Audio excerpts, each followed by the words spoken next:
Week 26 of my coronavirus log. Wow, half a year. See the description for details. Good morning, Saturday, September 5th. Just here with the dog, having a cup of coffee.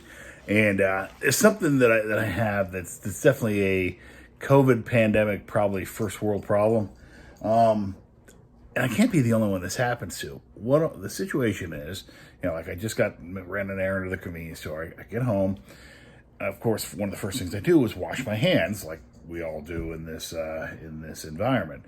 So I start washing my hands, and then the water's running, and then all of a sudden, now I'm like, damn, now I got to go to the bathrooms because the running water makes me got to go to the bathroom. But I'm washing my hands already. If I go to the bathroom, I'm gonna have to wash my hands again. So. Am I it? Is it just me? Is this just a Craig problem? But what a great day today. My buddy TJ came out from Syracuse, about a couple hour drive, and then we went down to Woodstock, another hour and 10 minutes south of where I live, down to a record show, go through some vinyl. Went down, wore masks. They only let so many people in at a time, had gloves on. Just went through a bunch of vinyl. I ended up getting, half dozen or so different albums. Once we'd picked through all the vinyl, ended up going into town. Woodstock's a nice little town, so to just walk through the town. Went to a venue that I've seen a bunch of shows at that has an outdoor eating area set up. They actually had a stage with live music. The music was not great. First live music I've seen in 6 months, and it was kind of not my taste. But what the hell, it was live music. So had some great ribs and a beer. And then came Sunday, September 6th. Had a nice day today. Met some friends of mine down at the farmer's market here in town. Not that I was interested in really going to the farmer's market. I just want to link up with them. So caught up with them, came up here, had some lunch. Just got done mowing the lawn. And actually, the Yankees are sucking right now, so I'm not enjoying baseball all that much. However, I am reading Jim Butcher's series of short stories in Briefcases is the name of the book. It's a collection of, I think, like a dozen short stories, one of which combines a couple of my favorite things. The character from the Dresden Files, Harry Dresden, and the Curse of the Billy Goat. So it's a short story about how he gets hired by the Cubs to try and offset the Curse of the Billy Goat, which is supposedly back in 1945. A tavern owner brought a goat to Wrigley Field during a World Series game, was asked to leave, and he cursed the Cubs, saying, "You will never win a World Series, from this day forward." They finally did a few years ago, but that was always a fun myth. It's similar to the Curse of the Bambino. The Red Sox actually broke back in 2004, I think it was now. But enjoyable story. Got to get a kick out of it, So at least I'm enjoying some baseball because the Yankees just lost 3 out of 4 to Baltimore and are just playing horrendously, completely underperforming. I'm at the point I'm like, I got to take a break from my freaking, my mental health. Got a Zoom call tonight with a bunch of my buddies from high school, so that should be fun to catch up with them. Something discouraging heard last night and then saw this morning, geese heading south. Man, summer's definitely over. Great time catching up with these friends that I grew up with. We spent almost 2 hours on Zoom. Monday, September 7th, Labor Day. Lazy day today. I didn't do a lot. Cleaned the vinyl that I got yesterday. Watched some TV. Taking a break from the Yankees, and probably a good thing I just checked the score and saw they gave up a freaking 10 spot. The bullpen did in 1 inning. They just suck. I don't know what else to say, but for my own mental health, I'm like, I'm going to take a few days or maybe even a week off from watching them because they're just driving me crazy. So, but back to work tomorrow. Tuesday, September 8th. So since I'm not watching the Yankees, continuing to work my way through the series of short stories, Briefcases, that I actually haven't read before. So enjoying that. And looking forward, in 3 weeks, book 17 comes out, Battlegrounds. Now, originally, Peace Talks and Battleground was supposed to be one book, and it ended up being too long, so we actually split it into 2. And also discovered that yesterday he released a trailer for it. So I ended up going down a complete rabbit hole, watching this trailer, and then there was a thing about making of the trailer, etc. So completely psyched, and of course the Yankees lost again. Wednesday, September 9th, a couple of things on the news coming out today that just, I'd say they're shocking, but they just aren't. First and foremost, there's a book coming out by a famed journalist and reporter, Bob Woodward, where he interviewed President Trump, has the tapes and everything, and Trump basically admitted that he knew that the coronavirus was a lot more severe than he was telling the U.S. public, and just kind of just kept downplaying it purposely. So, it's been obvious that he's been lying about, from the get-go, how severe the coronavirus was. For me, the only question was this just a form of denial, didn't want to believe it, or was it deliberate? And this kind of answers that, especially when you hear the tapes come out. It's just shocking. I still don't understand how people support it. So also coming out is the New York Times is reporting that a whistleblower has come out and is claiming that leadership of the Department of Homeland Security had him and forced him to change his intelligence report to underplay the threat of Russian interference and the threat from Russia and the threat from internal white supremacists, and hype up the threat from leftist protesters. And the purpose of this, he claims, is to support the narrative that President Trump is trying to spin, the story that the president wants it to be, versus what the reality the intelligence community is seeing on the ground. Just unbelievable. So you gotta love Walmart. Just ran out over lunch to grab a couple of things, and I bring my own bags because, especially at most of the grocery stores, they actually charge you for the extra bags. However, here at Walmart, I don't think they do. So, hand the cashier, here, use this bag, and what she does, plastic bag, and then puts it inside my bag. There's the spirit of it, and then there's the letter of it. So here's the part where I talk about music. Most Saturday mornings, I try and listen to Triple J's Unearthed podcast. It highlights new music in Australia. And this week, they're highlighting the 5 finalists for a contest they call Triple J Unearthed High. And what they're doing is they're going basically to high schools, looking at teenage talents, and they're narrowing it down to a select few that they're going to sponsor. And of the 5 that they highlighted, David Ruby Howe, the DJ, highlighted this morning, there's really 2 that stuck out for me. One is Sam Windley, who's a solo artist, and I guess she's a surfer too. She's got a real nice sound. And then a duo called Teenage Jones. Both of them are great songs. Here, I'll give you a sample of both of them. Use your coffee as a coping mechanism. Feel the bitter taste as you make important decisions. The hardest hearts can weaken from the smallest of incisions, my love. You had a meltdown at our 7th caffeine stop. Latte on skim milk didn't hit the right spot. We considered dying just to stop ourselves from growing up. One false step and I'm in the deep end again, and I swear this is real sweat on my brow. 2 years left and I see you hunched back, small desk squad low, lips only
Here's a sampling of the vinyl I picked up at the record show, the Housemartins, Billy Bragg, Echo and the Bunnymen, the English Beat, the Byrds, a bunch of stuff from the 80s and obviously the 60s with the Byrds, and then Quarantine Vinyl with the Alarm. Here's Happy Hour by the Housemartins. What a good place to be.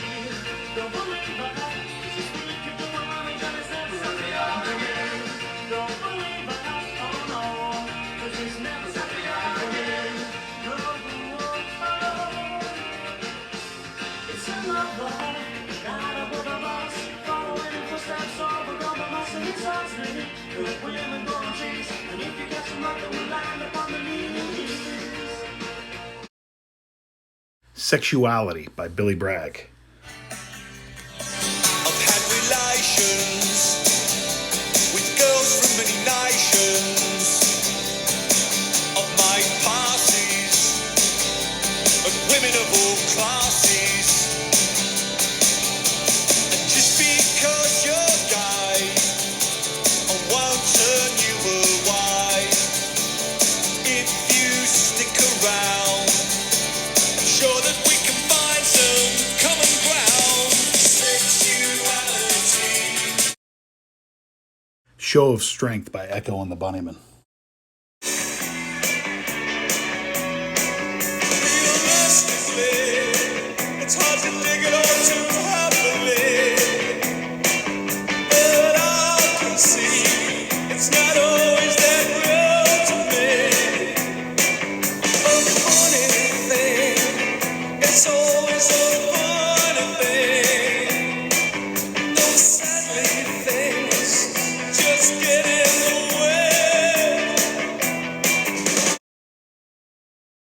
The English Beat, Save It for Later. And finally, the Byrds, Turn, Turn, Turn.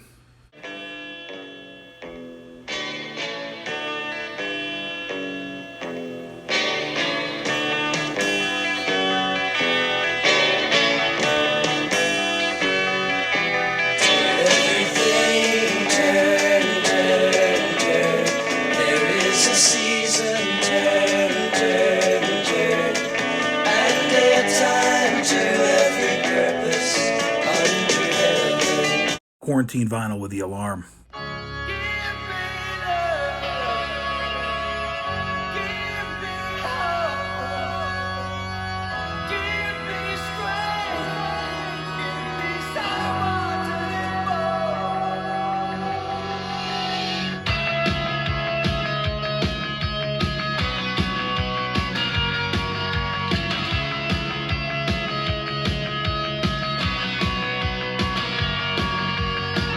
Who would like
Hope you enjoyed learning a lot more than you probably ever wanted to know about the alarm. What did I get from Amazon? Alright, hazelnut creamer. Alright, delivered from Timex. Now, ironically, I got the automatic Marlin, the Snoopy one, 2 weeks ago. And I had said, geez, I'd love it if they had a Joe Cool Snoopy one. Either the Snoopy Just in case you don't believe me, here, check it out. Charlie Brown with a kite. One of the things I wish they had, I'm a big fan of Snoopy's, it reminds me of my childhood, is I wish they had a Joe Cool version. I always thought he was cool. Well, sure as shit, what did they release the very next week? Or at least I became aware of it. But a Joe Cool Snoopy watch. Let's take a look at this. So you got just the outer sleeve here, Timex Archive, and the Timex Archive is the collection that they call it. It's the Timex Archive project. I like the little strap there that sinks it down. Then you've got just all your information here, manual, instructions, open sleeve there. Put that to the side. Then you got the watch here itself. It's nice to actually give you two different straps. I'm going to zoom in so you can see a little closer. I'm going to take these out actually first. So just little rubber bands, keeping those in there. And these are just stretchable kind of nylon straps here. Got the kind of the blue and red, and then it comes on the black.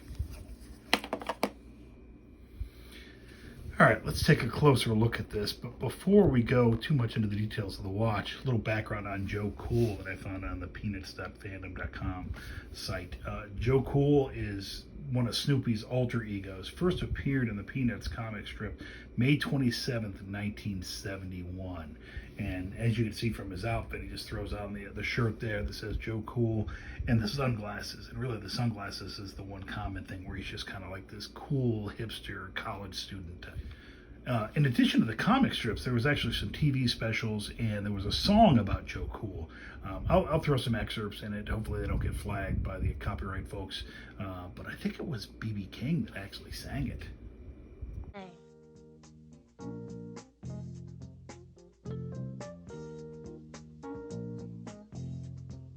Joe Cool, back in school, hanging round the water fountain, playing the fool. Joe Cool, take it light. If the principal catches you, you out of sight.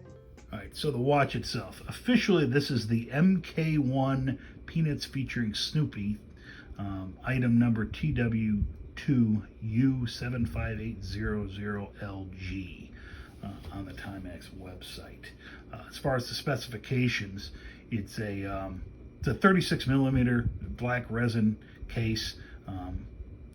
As you can see, it's fairly small. Nothing fancy about it. It's got the Snoopy Joe Cool logo there over everything else on the face of the dial. Got the Arabic numerals around the ends there with red dots marking the hours, the minutes in between those as little hashes, and then you got the 24-hour clock and Arabic numerals going around. As you can see, though, Snoopy goes over top of that, so the numbers don't go on top of them. Pretty basic sword hand type hands there. I'll see if those red dials are lume or if they're just there for color. And then I like the red little circle there on the end of the second hand. It's got a pretty narrow strap, 18 millimeter nylon strap, and actually turns out the other strap that comes with it is actually reversible. So there's two straps with it, which is kind of a neat little feature. On the clasp, let's see if there's anything on the clasp. See if it says nothing on there.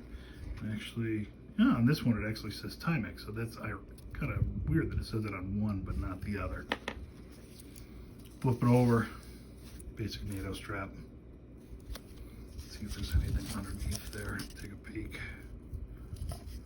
Just got the Timex logo. Oh, it gives you the lug size. It's got the 2020 Peanuts. kind of a fun little addition, especially after getting the Snoopy Marlin automatic. Yeah, and as expected, a 36 millimeter looks pretty small on my wrist, and I'm all the way out at the last slot for the band. So I actually switched the band, so the color band is actually a little longer, and I like that it's got the Timex on the clasp there. And it's kind of even came with the little holder there. All right, so my OG Walkman is continually eating tape, so I figured I'd break down. Made a run to Walmart actually to get a drop the $25 or so it was to get a up-to-date cassette player for the few cassettes that I've got and a radio.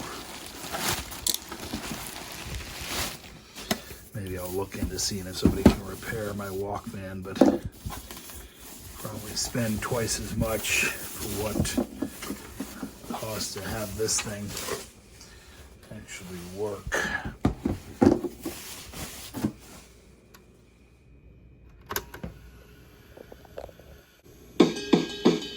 And it works.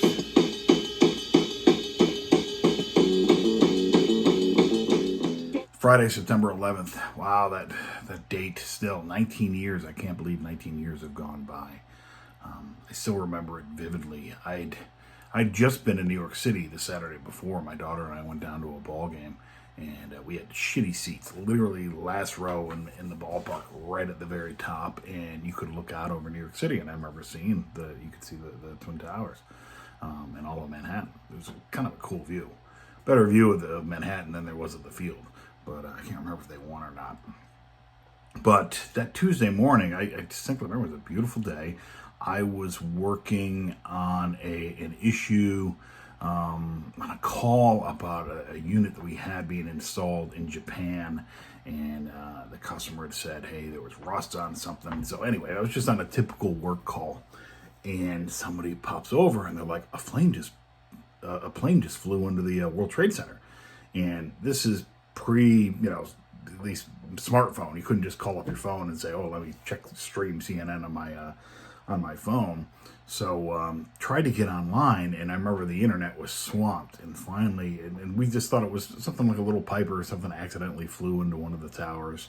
And then word started to come down that holy shit, this was, this wasn't a small, a little small two-seater or something like that. That it was an entire freaking airliner. And then the second plane hit, and it was just, it still makes the hair on my arm still standing up just now. It was impactful. I was 2 years out of the Army. Another significant thing, I remember the Friday before, I just got my divorce paperwork, and over the summer I'd been going through my divorce, so I had received some paperwork from the U.S. Army about, hey, we need you to renew your top secret clearance, or there was a little thing on there, check this block if you want to resign, if you've met your commitment. And I had. I'd spent 7 years in the Army. I owed a total of 8 of active duty and or in the reserves or the individual ready reserve. So I was like, I'm going to be a single dad. I'm going to have primary custody of my daughter, who was 5, 4 over the summer, and then turned 5 in October, going into kindergarten. I'm like, I better click, check this and resign, send it off. I just received my discharge paperwork the week before, 9/11 happened. And that was significant because what a lot of my peers found out, I had a lot of friends that were still serving, and I had a lot of friends that had just got out as well. And they put you in what they call the individual ready reserve, which is hey, we'll call you if we need you. Now, what we found out later is that it didn't just expire. Let's say you had an 8-year commitment. It just didn't automatically purge you from the rolls at 8 years. You had to actively submit a resignation and say, I resign from the individual ready reserve. Because a lot of my friends found out, they'd been out for quite a while. And all of a sudden they got recalled and said, hey, we're activating you from the individual ready reserve. They're like, what? No, I'm done. They're like, no, you're still in the IRR. And so they ended up getting activated, deployed. Most of them, not many of them went to the desert. Most of it, they would end up going to, they'd go to Fort Drum in New York, and they'd backfill positions normally held by active duty soldiers so that they could go and then deploy. So, but still, it's very, very much of a disruption. I mean, not as much as the guys that went off to war. But anyway, it was just such an emotional day. I remember organizing a blood drive for the guys I worked with, my team, and we all went and gave blood. I can't remember if it was that afternoon or the next day, but we fully anticipated, hey, there's going to be a ton of wounded, people hurt, and they're going to need, they're going to need support and stuff. And obviously, it was very discreet. Most people either made it out or didn't. I had friends or people I knew, went to high school with, people I was in the Army with, people I went to college with, so that perished both in New York and down at the Pentagon. So very sad day. On a little less somber note, my day started off kind of shitty. In addition to being 9/11 today, it also happens to be garbage day in my neighborhood. So was taking out the recycling and stuff. And the first thing I do, I walk out the door. I see a couple of my neighbors walking by, and right into a goddamn spider web. It spread right across the opening of my porch. I actually snagged a clip of it so you can see, because it was like, ah! There's just, you hate that feeling. And I'm like, oh, get it off, get it off, get it off. And my neighbors look over at me like I'm nuts. So, but hope everybody's doing well. Have a great weekend. Stay safe.